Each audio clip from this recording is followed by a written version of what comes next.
Admiral Jake Morrison stood on the bridge of his ship, the U.E.'s Titan.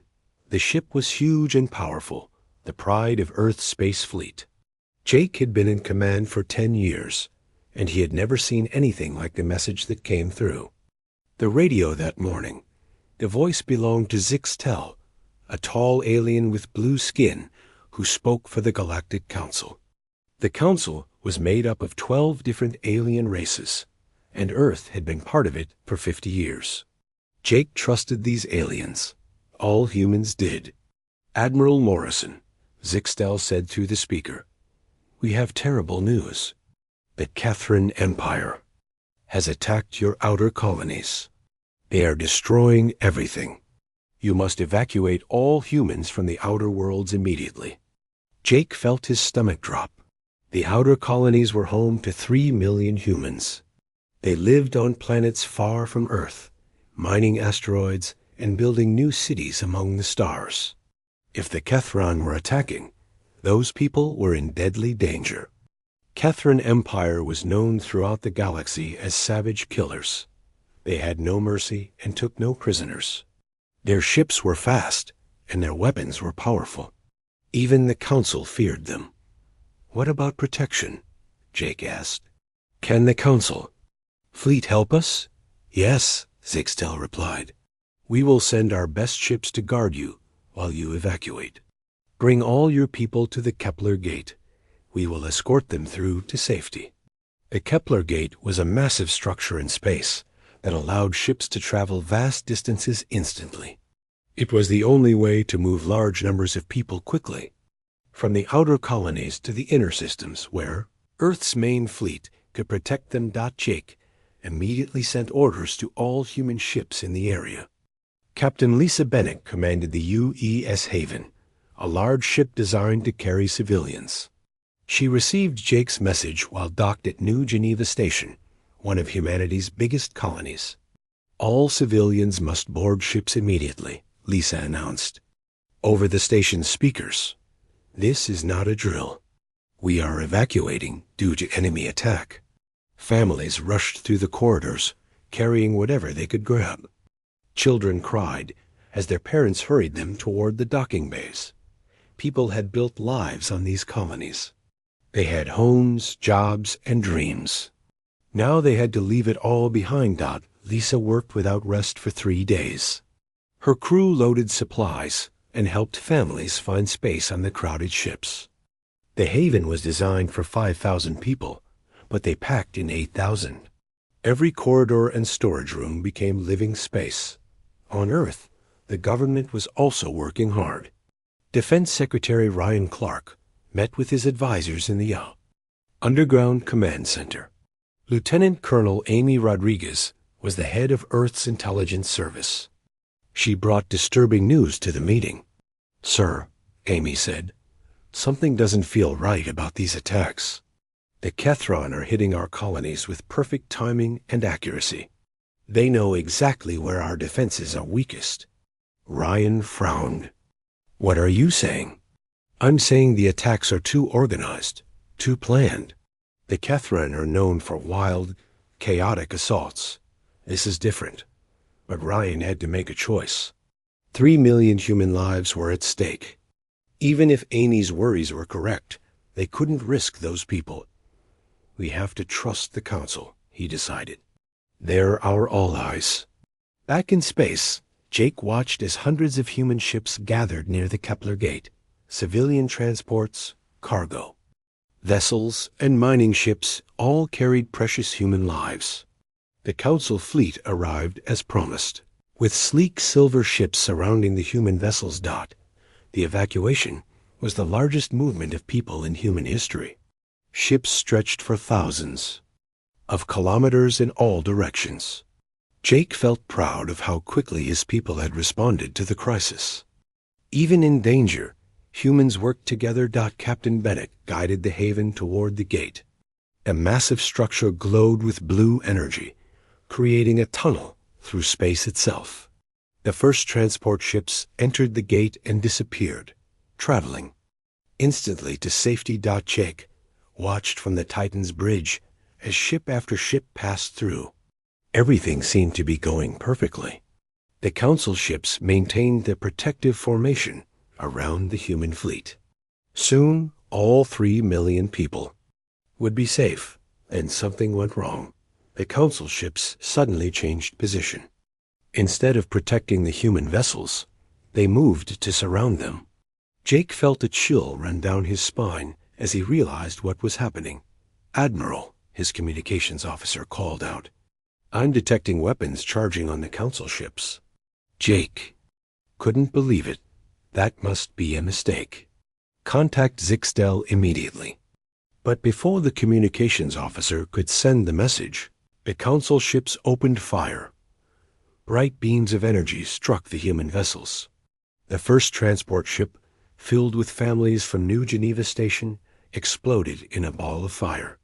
Then, another ship died, and another. Jake watched in horror as his people were slaughtered. These were not enemy ships attacking. These were their allies, their friends, the beings they had trusted for 50 years.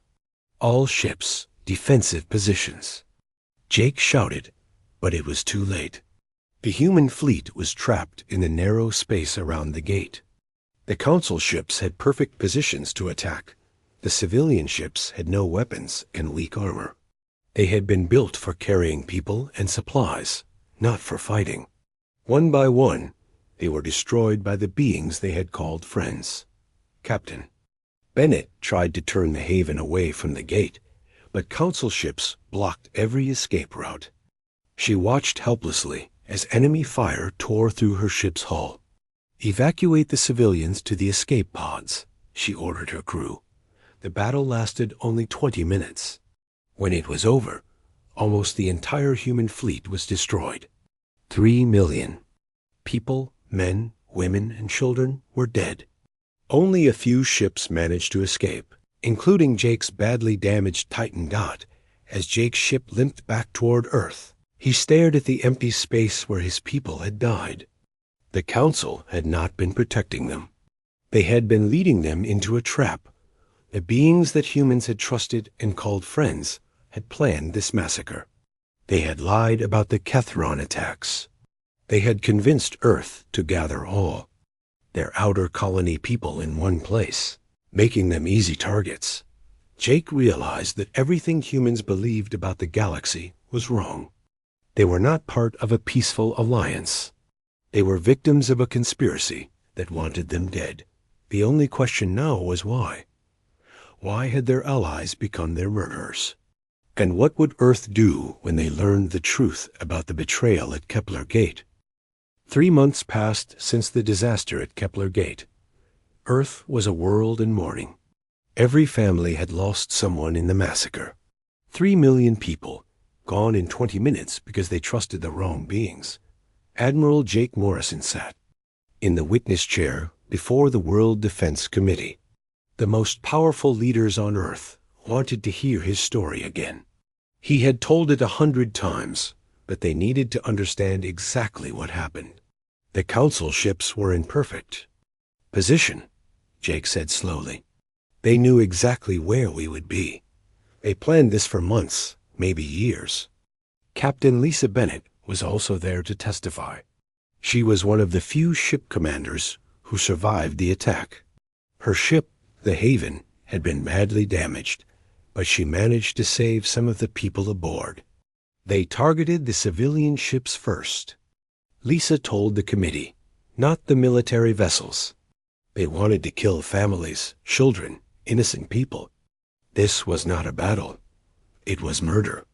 The committee members listened with angry faces. These were Earth's top military and political leaders. They had spent 50 years believing the Council was humanity's friend and protector. Now they learned. It was all a lie. Lieutenant Colonel Amy Rodriguez worked day and night in her intelligence office. She had been right about the attacks being too organized. Now she was trying to find out why the Council wanted humans dead. Amy studied every message, every communication between Earth and the Council over the past 50 years. She looked for clues, for signs that this betrayal was planned. What she found made her sick. The Kethran Empire was fake. There was no savage alien race attacking human colonies. Amy found proof that the Council had created false reports about Kethran attacks. They had even used their own ships to stage fake battles, making humans think they were being protected. The whole thing was a setup. Amy told Defense Secretary Ryan Clark.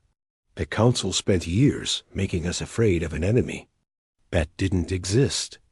Then they used that fear to get us to gather our people in one place. Ryan stared at the evidence on his desk. Communications between Council members, planning documents, even recordings of meetings where they discussed the best way to kill humans. But why? He asked. Why do they want us dead? Amy had found the answer to that question too. They're afraid of us, she said. Human technology has been advancing faster than any other species in the galaxy. Our population is growing rapidly. We're expanding to new worlds and building new colonies. She showed Ryan a secret Council document that explained their fears. Humans had only been in space for 200 years, but they had already become one of the strongest species in the galaxy. Other races had taken thousands of years to reach the same level. They think we're going to take over, Amy continued. The Council species have been in charge for so long, they can't imagine sharing power with anyone else. They decided it was better to kill all humans before we became too strong. The truth was even worse than Ryan had imagined. For 50 years, Earth had been part of the Council. Humans had sent resources, technology, and people to help with Council projects. They had shared their scientific discoveries and military innovations. All that time, the Council was studying human technology and learning how to fight against it. They used humanity's own knowledge to plan their destruction. President Helen Davis called an emergency meeting of the Global Defense Council. Leaders from every nation on Earth gathered to hear the terrible truth about their place in the galaxy. We have been living a lie, President Davis announced. The Galactic Council has been planning our extinction for decades. They used our trust against us. They made us weak by making us depend on them. The world leaders were shocked and angry. Some wanted to surrender, believing that Earth could not fight the entire galaxy. Others demanded immediate revenge. But President Davis had a different plan. Deep beneath the Rocky Mountains, in a secret military base, General Marcus Stone was working on something the Council knew nothing about. For 20 years, Earth had been developing weapons and ships. In complete secrecy. Project Prometheus was Earth's most classified program. While humans shared some of their technology with the Council, they kept the best discoveries hidden. The massacre at Kepler Gate proved that this secrecy had saved humanity. Dr. Kate Sullivan led the science team for Project Prometheus. She had been working on weapon systems that were far more advanced than anything the Council possessed.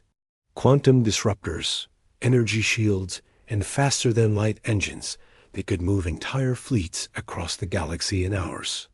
The Council thinks they destroyed our military, Dr. Sullivan told General Stone. They attacked our public fleet, the ships they knew about. But they have no idea what we've been building in secret. Hidden throughout the solar system, in asteroid belts, and behind gas giant planets, Earth's real military was waiting. The Shadow Fleet consisted of over 1,000 ships equipped with technology the Council had never seen. General Stone activated the final protocols for Project Prometheus. All across the solar system, hidden bases came online. Ships that had been waiting in darkness for years began to power up their engines. The Council had made one critical mistake when they betrayed humanity.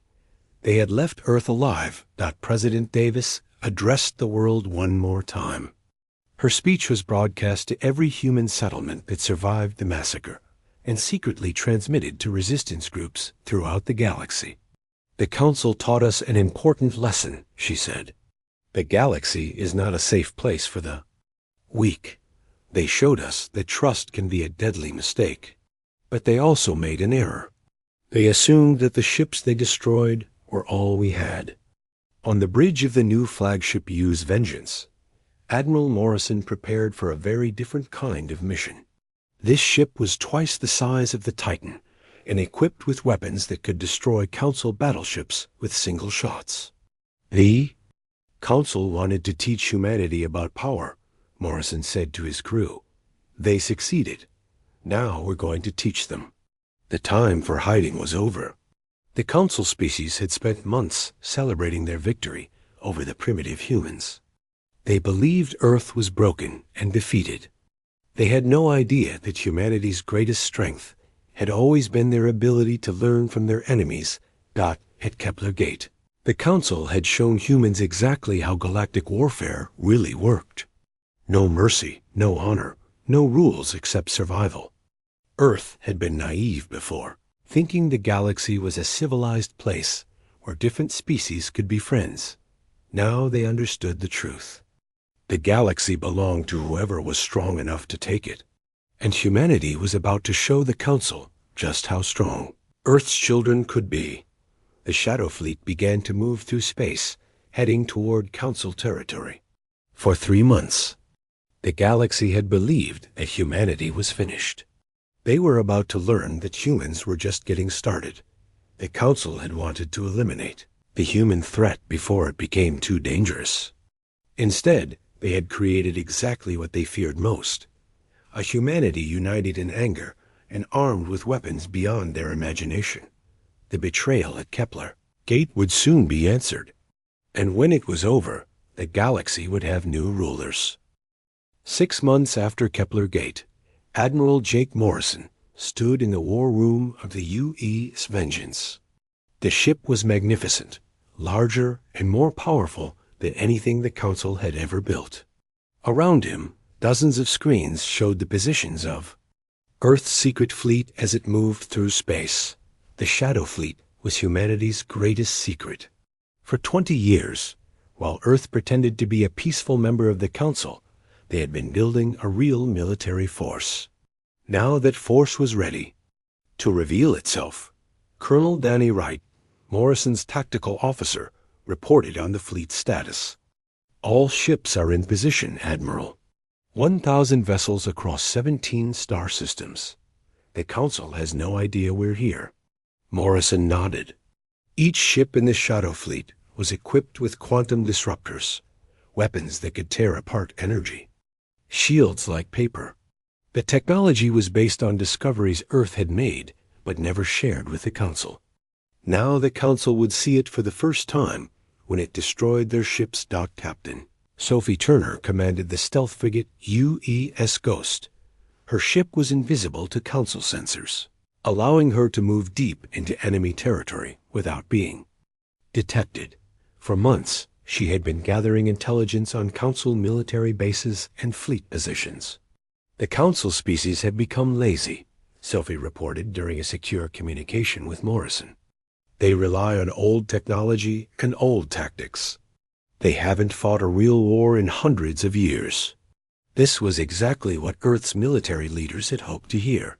While the Council had been enjoying peace and prosperity, humanity had been preparing for war. Earth's weapons were not just more advanced than Council technology. They were centuries ahead. The Council believed humans were primitive because that's what Earth had wanted them to believe. For 50 years, humanity had shared only basic technology with their alien allies.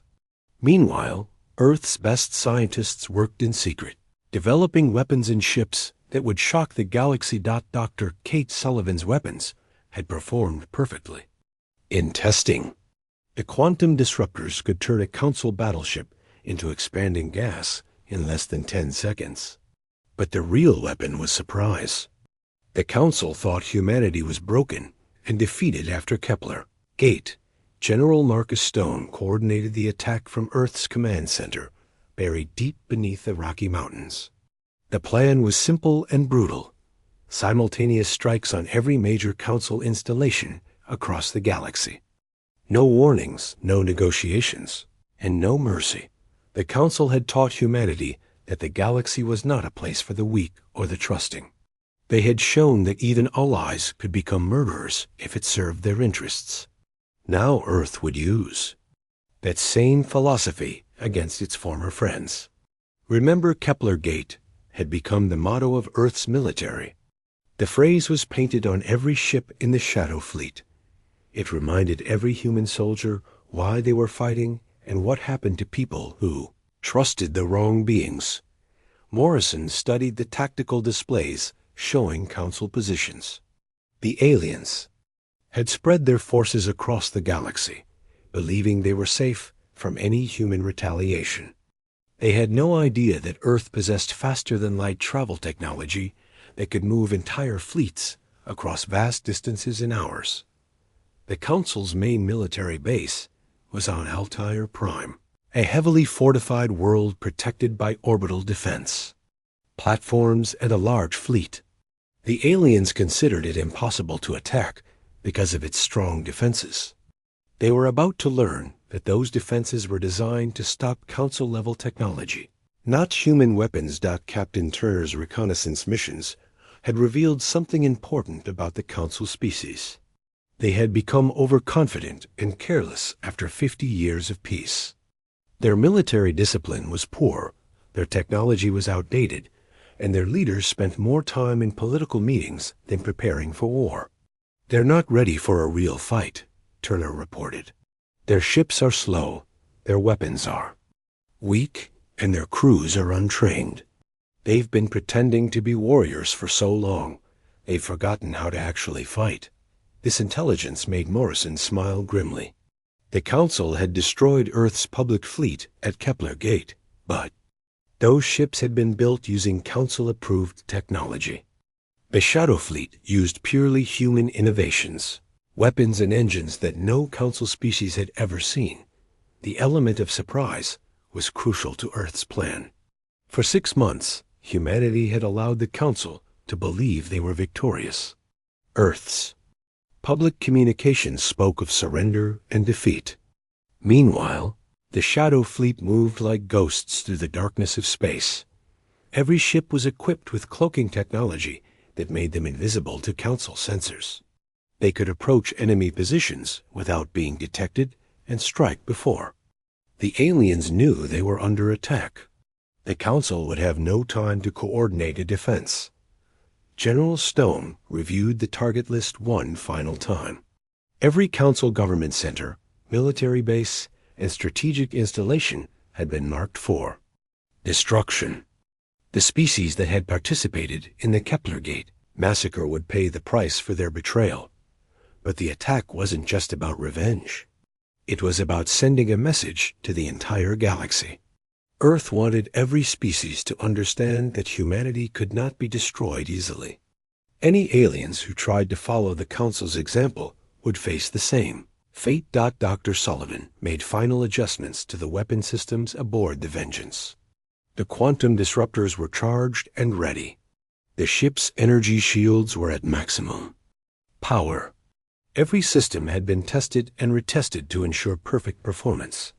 Morrison walked through the ship's corridors, speaking with his crew. These men and women had lost friends and family at Kepler Gate. They had trained for months to use Earth's advanced technology. Now they were ready to show the galaxy what humans could do when they stopped pretending to be weak. The waiting was almost over. In a few hours, the Shadow Fleet would reveal itself to the galaxy. The Council species who had celebrated humanity's destruction would face Earth's true military might. The aliens who had thought humans were primitive and helpless would learn their mistake. But Morrison knew this was about more than just defeating the Council. This attack would establish humanity as the galaxy's dominant power. Every species would have to choose: join with Earth or face the consequences of opposing them. The age of Council rule was ending. The Council leaders had signed their own death warrants when they betrayed humanity at Kepler Gate. They had wanted to eliminate the human threat before it became too dangerous. Instead, they had created exactly what they feared most: a united humanity with advanced technology and the will to use it. The galaxy was about to learn that when you attack Earth's children, you don't just make an enemy. You create your replacement. The Shadow Fleet prepared to emerge from the darkness. Soon, the Council would understand that their greatest victory had actually been their greatest mistake. The attack began at exactly 8 in the morning, Earth time. Across 17 star systems, the Shadow Fleet emerged from darkness and struck the Council with devastating force. Admiral Jake Morrison watched from the bridge of the UES Vengeance. As his ship dropped out of hyperspace directly above Altair Prime, the Council's main military base hung in orbit around the planet like a massive metal moon. It was protected by hundreds of defense platforms and surrounded by their most powerful warships. The aliens believed this fortress was impossible to attack. They were wrong. Fire, Morrison commanded. The Vengeance's quantum disruptors unleashed beams of pure energy that tore through the orbital defense grid like it was made of paper. Council shields, which had protected them for centuries, collapsed instantly. Within seconds, massive explosions lit up the space around Altair Prime. The Council defenders had no time to react. Their sensors couldn't detect the human ships until they were already under attack. Alarms screamed across the base as alien commanders tried to understand what was happening. Unknown vessels are attacking. A Council officer shouted into his communicator, "We need immediate reinforcements." But there would be no reinforcements. Captain Sophie Turner's stealth squadron had already destroyed the communications hub on Vega Station. The Council couldn't call for help because they couldn't talk to each other. Turner's ships moved like phantoms through space, appearing only long enough to deliver deadly attacks before vanishing again. Her crews had trained for months to use Earth's cloaking technology perfectly. The Council forces couldn't fight what they couldn't see. At Rigel, Colonel Danny Wright coordinated the assault on the Council's main battle fleet. What the aliens expected to be an easy victory over primitive human ships became a massacre. Earth's quantum disruptors cut through their formations, while human tactics and technology turned the battle into complete destruction. Council Admiral Cathvar commanded the Rigel fleet from his flagship, a massive vessel that had never been defeated in battle. He watched in horror as his ships exploded one by one, destroyed by weapons he didn't understand. How are they doing this? Cathvar demanded. Human technology is primitive. Their ships are weak. His tactical officer stared at the battle displays with wide eyes. "Sir, these aren't the same ships we destroyed at Kepler Gate. These are completely different. More advanced than anything we've ever seen." Cathvar realized the terrible truth. The humans had been lying about their capabilities for 50 years. Earth had pretended to be weak while secretly building the most powerful military force in the galaxy. The Rigel fleet, which had numbered over 300 ships, was destroyed in less than an hour. Cathvar's flagship was the last to die, torn apart by quantum disruptors as he screamed orders that no one could follow. Across the galaxy, the same scene played out again and again. Council forces that had seemed invincible were swept away by human technology they couldn't match. The species that had planned humanity's extinction found themselves facing their own destruction. The Zephyrian Council chambers, where the decision to massacre humans had been made, were reduced to glowing debris. The leaders who had signed humanity's death warrant died in the same building where they had planned genocide. The Altarian shipyards, which had built the vessels that murdered human civilians at Kepler Gate, became expanding clouds of metal and gas.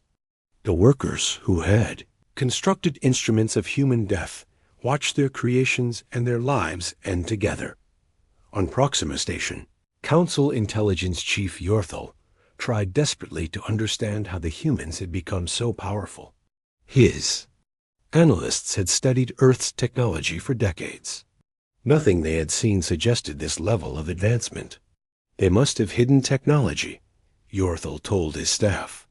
Weapons and ships they never showed us during our alliance. But it was too late for analysis. Human ships appeared around Proxima Station and began their attack. The intelligence center that had planned humanity's betrayal was destroyed, along with all the aliens inside it. Morrison's fleet reserved their greatest fury for the Council's leadership. The beings who had orchestrated the conspiracy, who had coldly calculated humanity's extinction, found themselves facing the very enemy they had tried to destroy. President Zixtel, who had lied to Morrison about protecting human evacuees, was meeting with other council leaders when the attack began. They were celebrating 6 months of success in eliminating the human threat when human ships appeared in their system. "This is impossible," Zixtel said as he watched his defenses crumble. "We destroyed their fleet. We killed their people.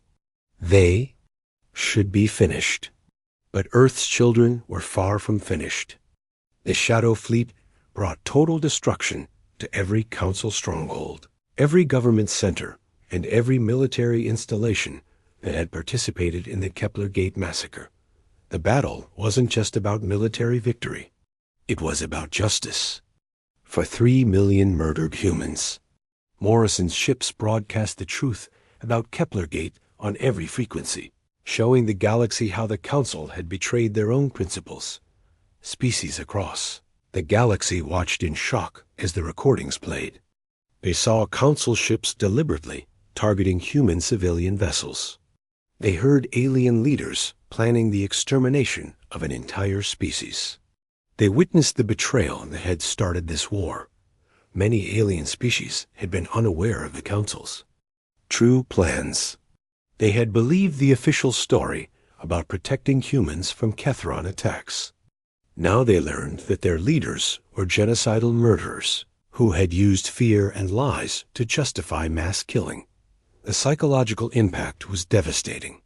The Council had ruled the galaxy for over 1,000 years, presenting themselves as wise and peaceful leaders.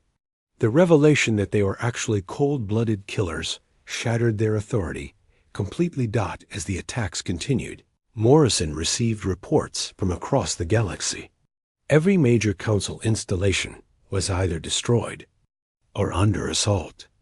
The alien fleets that had seemed so powerful were being swept away by human technology and tactics. But the Admiral knew this was only the beginning. Destroying the Council's military was just the first step. Earth needed to establish itself as the galaxy's new dominant power, and that would require more than just winning battles. The species that had welcomed humanity's destruction now begged for mercy. Some would receive it, those who had opposed the massacre or remained neutral. Others would face the same fate they had planned for Earth. Within 72 hours, the Galactic Council ceased to exist. Their fleets were destroyed, their leadership eliminated, and their member species scattered in terror. The organization that had ruled the galaxy for a millennium was reduced to burning wreckage and empty space. Admiral Morrison stood on the observation deck of the Vengeance, watching the last Council stronghold burn. The betrayers had been dealt with, but this was only the beginning of humanity's rise to galactic dominance. The galaxy had learned a hard lesson about betraying Earth's children. The Council's greatest mistake wasn't just their betrayal. It was their failure to understand that humanity's greatest strength had always been their ability to rise from defeat stronger than ever before. 1 year after the destruction of the Galactic Council, Admiral Jake Morrison stood in what had once been the Council's greatest seat of power. The chambers on Altair Prime had been rebuilt by human engineers, and now they served as the headquarters of Earth's new galactic government. The war had lasted only 72 hours. In 3 days, humanity had destroyed a 1,000-year-old empire and established itself as the galaxy's dominant power. The Council's fleets were gone, their leaders were dead, and their member species had surrendered or fled to the far reaches of space. Captain Lisa Bennett, now promoted to Admiral, commanded the UES New Dawn as it led the first wave of human expansion into former Council territory. The ship was 10 times larger than her old vessel, the Haven, and carried 50,000 colonists ready to build new lives on alien worlds. The planet below us was once a Council military center, Lisa announced to her passengers over the ship's speakers.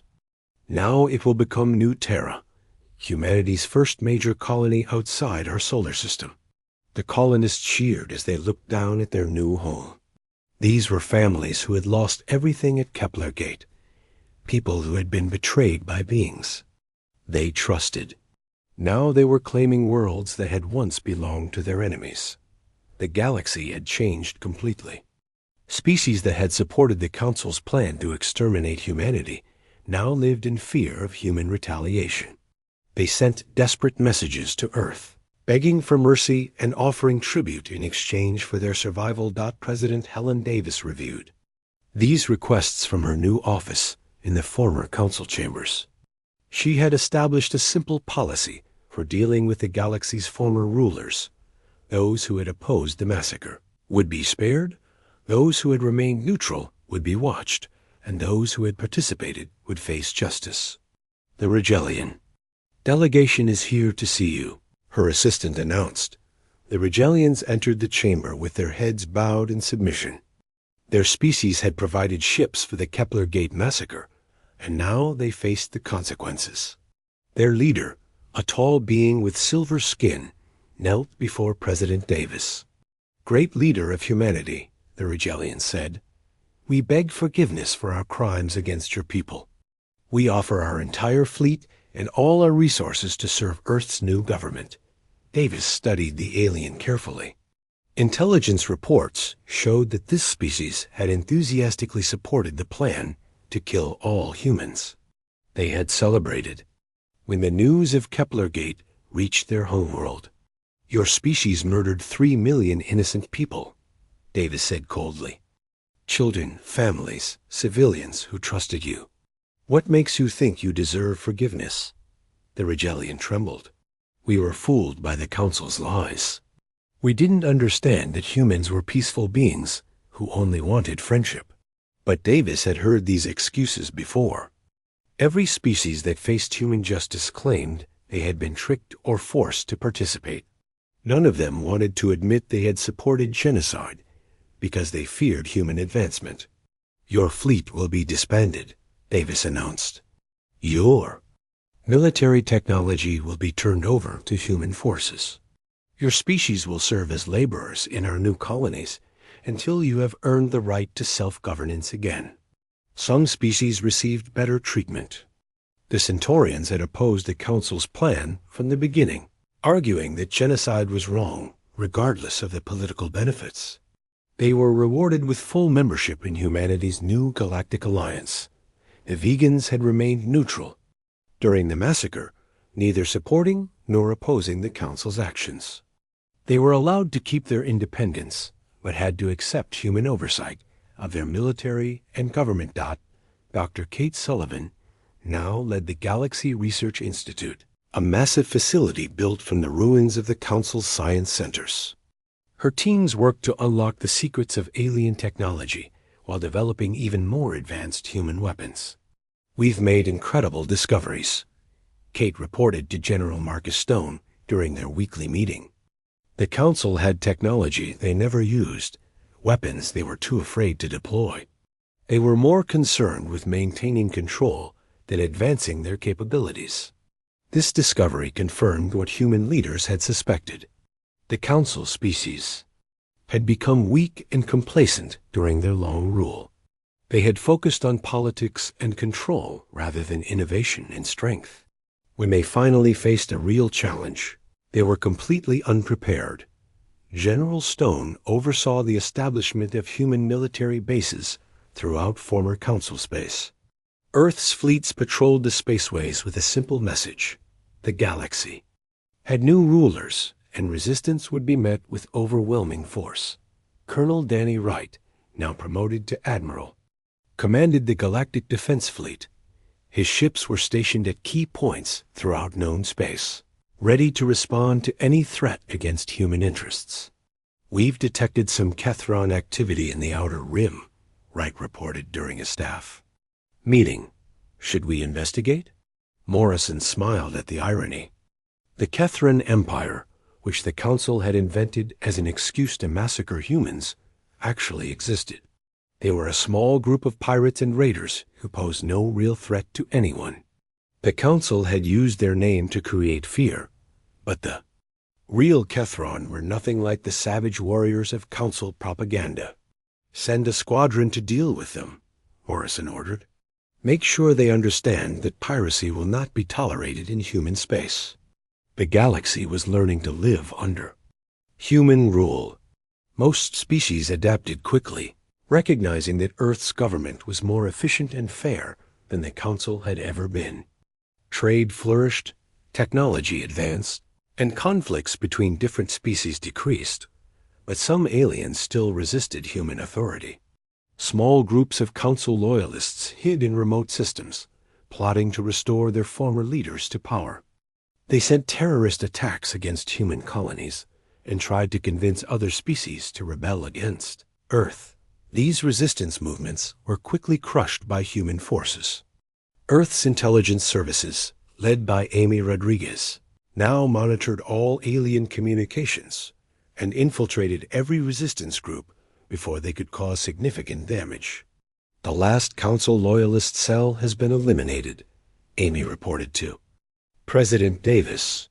"Their leaders are dead, and their supporters have surrendered or fled to unknown space." Davis nodded with satisfaction. The galaxy was finally peaceful under human leadership. Species that had spent centuries fighting each other now worked together under Earth's guidance.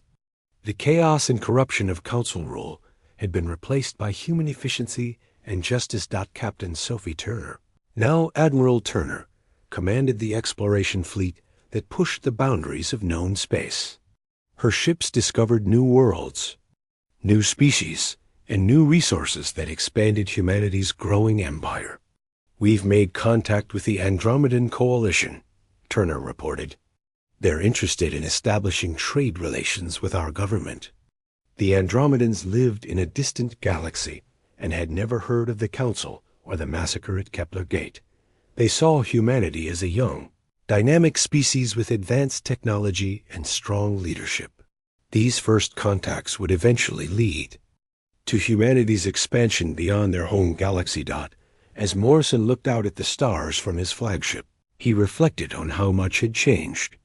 2 years ago, humanity had been junior members of an alien alliance, trusting their lives to beings who secretly planned their destruction. Now humans ruled the galaxy and were expanding into others. The Council's betrayal had been meant to destroy humanity before they became too powerful. Instead, it had united Earth's children and given them the motivation to claim their rightful place as the galaxy's rulers. The age of human dominance had begun, built on the ashes of those who had underestimated Earth's potential. The galaxy had learned that when you betray humanity, you don't just make an enemy. You create your successor. 3 million humans had died at Kepler Gate, but their sacrifice had not been in vain. Their deaths had awakened the sleeping giant of human military might and established Earth as the greatest power the galaxy had ever known.